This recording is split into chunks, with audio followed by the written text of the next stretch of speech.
सन 2025-26 या वर्षाच्या करता सामाजिक न्याय व विशेष सहाय्य विभागाला 25,581 कोटी रुपये, आदिवासी विकास विभागाला 21,495 कोटी रुपये, इतर मागास व बहुजन कल्याण विकास विभागाला 4,368 कोटी रुपये, दिव्यांग कल्याण विभागाला 1,526 कोटी रुपये आणि अल्पसंख्याक विकास विभागाला 812 कोटी रुपयाचा नियतव्यय प्रस्तावित आहे।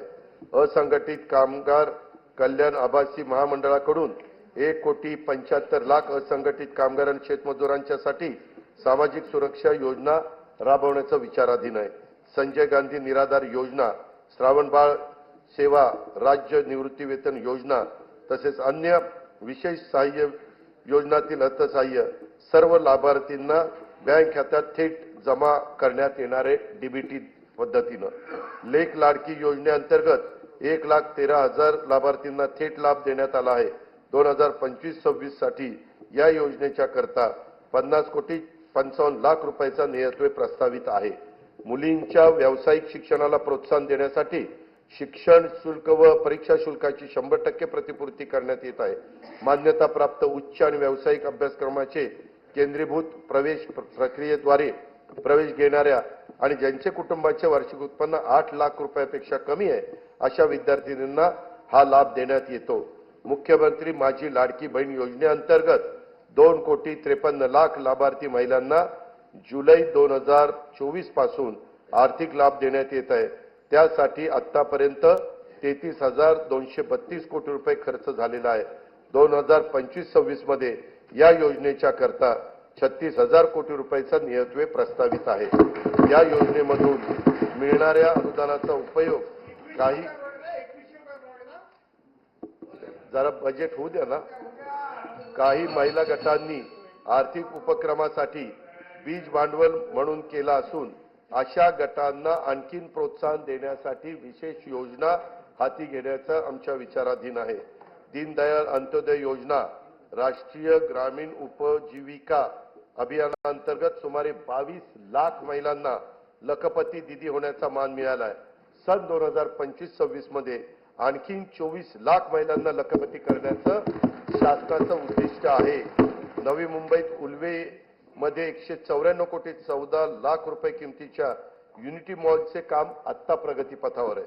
बचत गटाच्या उत्पादनांना हक्काची बाजारपेठ उपलब्ध करून देण्यासाठी प्रत्येक जिल्ह्यात एक उमेद मॉल उभारण्याचे शासनाने ठरवले असून पहिल्या टप्प्यात 10 जिल्ह्यांच्या करता 150 कोटी रुपयाचा निधी उपलब्ध करून देण्यात येणार आहे। ऑलिम्पिक, पॅराऑलिम्पिक, आंतरराष्ट्रीय व राष्ट्रीय स्पर्धांमध्ये पदक मिळवणाऱ्या खेळाडूंना प्रोत्साहन मिळावे म्हणून वैयक्तिक व सांघिक क्रीडा प्रकारामध्ये पदक प्राप्त खेळाडूंना देण्यात येणाऱ्या बक्षिसांच्या मध्ये घसघशीत वाढ करण्यात आली आहे। शिवछत्रपती क्रीडा संकुल पुणे येथील क्रीडा सुविधांचे नूतनीकरण करण्यात येणार आहे। क्रीडा संकुलाच्या देखभालीसाठी दुरुस्तीसाठी जिल्हा वार्षिक योजनेतून किमान 1% निधी राखीव ठेवण्यात येणार आहे। छत्रपती शिवाजी महाराज चषक कबड्डी तसेच व्हॉलीबॉल स्पर्धा, स्वर्गीय खाशाबा जाधव चषक कुस्ती स्पर्धा, भाई नेरुरकर चषक खो खो स्पर्धा या 4 राज्यस्तरीय क्रीडा स्पर्धेत देण्यात येणारे अनुदान हे 75 लाखावरून 1 कोटी रुपये करण्यात येणार आहे। सन 2025-26 या वर्षाकरता कार्यक्रम खर्चाकरता गृहनिर्माण विभागाला 1,246 कोटी 55 लाख रुपये, पाणी पुरवठा व स्वच्छता विभागाला 3,875 कोटी रुपये, सार्वजनिक आरोग्य विभागाला 3,827 कोटी रुपये, उच्च व तंत्र शिक्षण विभागाला 3,098 कोटी रुपये, वैद्यकीय शिक्षण व औषधी द्रव्य विभागाला 2,574 कोटी रुपये, महिला व बाल विकास विभागाला 31,907 कोटी रुपये, शालेय शिक्षण व क्रीडा विभागाला 3,496 कोटी रुपये नियतव्यय प्रस्तावित आहे। मुंबईतील गुन्हेगारीस प्रतिबंध, जलद आपत्कालीन प्रतिसाद आणि प्रभावी सार्वजनिक सुरक्षेसाठी पोलीस आयुक्त बृहन्मुंबई यांच्या कार्यालयात कृत्रिम बुद्धिमत्तेवर आधारित नवे हायटेक कमांड कंट्रोल सेंटर स्थापन करण्यात येणार आहे। गुन्ह्यातील पुरावा शास्त्रोक्त पद्धतीने गोळा करून त्याचा विश्लेषणाद्वारे दोषसिद्धीचे प्रमाण वाढवण्यास मदत व्हावी यासाठी 21 पथदर्शी फिरती न्यायवैद्यक वाहने लोकार्पित करण्यात आली आहेत। सायबर सुरक्षा संदर्भात तज्ञ मनुष्यबळांचा पुरवठा करण्यासाठी महाराष्ट्र सायबर गुन्हे सुरक्षा महामंडळ स्थापित करण्यात येणार आहे. घरबांधणी अग्रिमाची मागणी करणाऱ्या पोलीस दलातील सर्व अधिकारी व कर्मचाऱ्यांना अग्रिम देणे शक्य व्हावे यासाठी आवश्यक ती तरतूद करण्यात येणार आहे. राज्यात एकूण 18 नवीन न्यायालयाची स्थापना करण्यात आली आहे. त्यामध्ये दर्यापूर जिल्हा अमरावती, पौड, इंदापूर आणि जुन्नर जिल्हा पुणे, पैठण, गंगापूर जिल्हा छत्रपती संभाजीनगर, आर्वी जिल्हा वर्धा, काटोल जिल्हा नागपूर, वणी जिल्हा यवतमाळ, तुळजापूर जिल्हा धाराशिव आणि तसेच हिंगोली जिल्ह्याच्या ठिकाणी न्यायालयाचा याच्यामध्ये समावेश आहे. सन 2025-26 या वर्षाच्या कार्यक्रम खर्चाकरता गृह पोलीस विभागास 2237 कोटी रुपये, उत्पादन शुल्क विभागाला 153 कोटी रुपये, विधी व न्याय विभागाला 759 कोटी रुपये व महाराष्ट्र विधानमंडळ सचिवालयास 547 कोटी रुपये नियतवे प्रस्तावित आहे. मुख्यमंत्री शाश्वत समृद्ध पंचायत राज अभियान राज्यात राबवण्यात येणार असून त्यात भाग घेणाऱ्या अत्युत्कृष्ट ग्रामपंचायतींना तालुका पातळीवर राज्य स्तरापर्यंत पुरस्कार देण्याचे प्रस्तावित आहे. राज्यात सध्या राबविण्यात येत असलेल्या योजनांचे मूल्यमापन करून त्यांचे सुसूत्रीकरण तसेच साधन संपत्तीच्या स्रोताचा अभ्यास करून त्यामध्ये वाढ करण्याचे उपाय सुचवण्यासाठी उच्चस्तरीय समिती स्थापन करण्यात आली असून या समितीच्या शिफारसी विचारात घेऊन योजनांची अधिक प्रभावी अंमलबजावणी करण्यासाठी उपाययोजना करण्यात येणार आहे. सन 2025-26 या वर्षासाठी कार्यक्रम खर्चाकरता नियोजन विभागाला 9,060 कोटी रुपये 60,45 लाख रुपये, वित्त विभागाला 208 कोटी रुपये, महसूल आणि वन विभागाला 2,981 कोटी रुपयाचा नियतवे प्रस्तावित आहे. महाराष्ट्राला निसर्गरम्य समुद्रकिनारा, प्राचीन लेण्या, गड किल्ले, घनदाट वनसंपदा असा समृद्ध वारसा लाभला आहे. पर्यटन क्षेत्रात खासगी गुंतवणुकीसाठी उत्साहवर्धक आणि अनुकूल वातावरण निर्माण करण्याकरता पर्यटन धोरण 2024 जाहीर करण्यात आले असून येत्या 10 वर्षात पर्यटन क्षेत्राला 1 लाख कोटी रुपयाची गुंतवणूक आकर्षित करण्याचे उद्दिष्ट ठेवण्यात आले आहे. राज्याचे आरोग्य पर्यटन धोरण देखील अध्यक्ष महोदय आखण्यात येत आहे. मुघलांच्या नजरकैदेतून आग्र्यातून सुटका हा शिवचरित्रातील प्रेरणादायी प्रसंग आहे. छत्रपती शिवाजी महाराज नजरकैदेत होते. तेथे भव्य स्मारक उभारण्याचं राज्य सरकारने ठरवलेलं आहे. त्यासाठी उत्तर प्रदेश शासनाच्या सहकार्याने जागा उपलब्ध करून घेण्यात येईल आणि त्याच्यामध्ये तशा प्रकारचं त्या भव्य स्मारक उभारण्यात येईल. येणाऱ्या पिढ्यांना शिवरायांच्या स्फूर्तिदायी चरित्राची ओळख अद्ययावत तंत्रज्ञानाच्या आधारे करून देण्यासाठी पुणे शहरातील आंबेगाव येथे 4 टप्प्यात भव्य शिवसृष्टी प्रकल्प उभारण्यात येत आहे. त्यातील 2 टप्प्याचं काम पूर्ण झालेलं आहे. उर्वरित काम गती होण्यासाठी राज्य सरकारकडून आणखी 50 कोटी रुपयाचा निधी उपलब्ध करून देण्यात येणार आहे.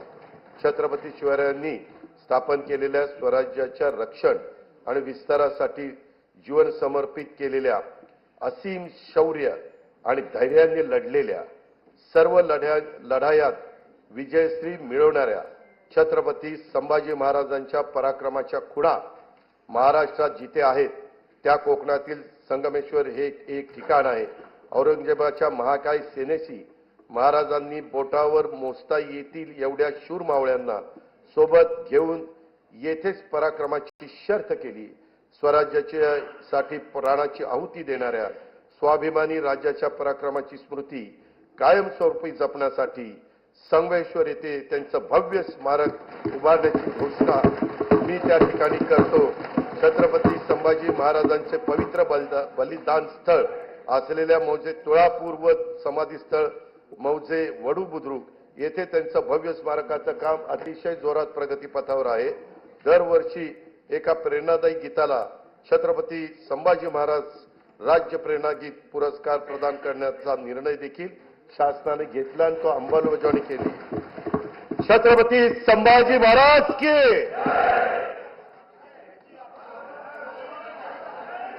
स्वराज्यासाठी बलिदान देणाऱ्या लाखो मराठ्यांचं शौर्याचं प्रतीक म्हणून हरियाणातील पानिपत येथे यथायोग्य स्मारक ऐका जरा येथे हरियाणातील पानिपत येथे यथायोग्य स्मारक उभारण्याचा निर्णय आम्ही घेतलेला आहे. मराठ्यांच्या शौर्याचं प्रतीक आहे. हरियाणा शासन पण आमचेच मुख्यमंत्री आहेत. त्यांना आमचे हे मुख्यमंत्री बोलतील आणि स्मारकाची जागा घेतील आणि तेही स्मारक त्या ठिकाणी होईल. चैत्यभूमी दादर मुंबई येथे इंदू मिलच्या जागेवर भारतरत्न डॉक्टर बाबासाहेब आंबेडकर यांचं आंतरराष्ट्रीय दर्जाचं स्मारक उभारण्याचं काम सुरू असून त्यासाठी देखील पुरेसा निधी उपलब्ध करून ते लवकरात लवकर पूर्ण करण्याचं आमचं धोरण आहे. भारताचे दिवंगत पंतप्रधान भारतरत्न अटल बिहारी वाजपेयी यांच्या जन्मशताब्दी वर्षानिमित्त मुंबई येथे भव्य स्मारक उभारण्यात येणार आहे. स्वर्गीय बाळासाहेब ठाकरे राष्ट्रीय स्मारकाच्या पहिल्या टप्प्यातील काम पूर्ण झाले असून दुसऱ्या टप्प्यातील कामासाठी राज्य सरकारकडून 220 कोटी रुपयाचा निधी उपलब्ध करून देण्यात येणार आहे.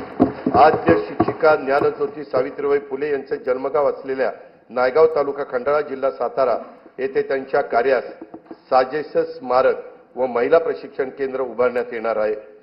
साहित्यरत्न आज त्यांची पुण्यतिथी, मी त्यांना अभिवादन करतो. साहित्यरत्न लोकशाही अण्णाभाऊ साठे यांचे जन्मस्थळ वाटेगाव तालुका वाळवा जिल्हा सांगली येथे स्मारकासाठी तसेच त्यांचे नावे प्रस्तावित चिरागनगर मुंबई येथील संशोधन प्रशिक्षण संस्थेसाठी पुरेसा निधी उपलब्ध करून देण्यात येणार आहे. संगमवाडी पुणे येथे वस्ताद लहुजी साळवे यांच्या स्मारकाचं काम अतिशय जोरात प्रगतीपथावर आहे. सन 2027 मध्ये नाशिक येथे होणाऱ्या सिंहस्थ कुंभमेळ्याच्या निमित्तानं नमामि गोदावरी अभियानाचा आराखडा तयार करण्यात येत आहे. कुंभमेळ्याच्या सुव्यवस्थित आयोजनासाठी विशेष प्राधिकरणाची स्थापना करून त्यासाठी आवश्यक तो निधी उपलब्ध करून देण्यात येणार आहे.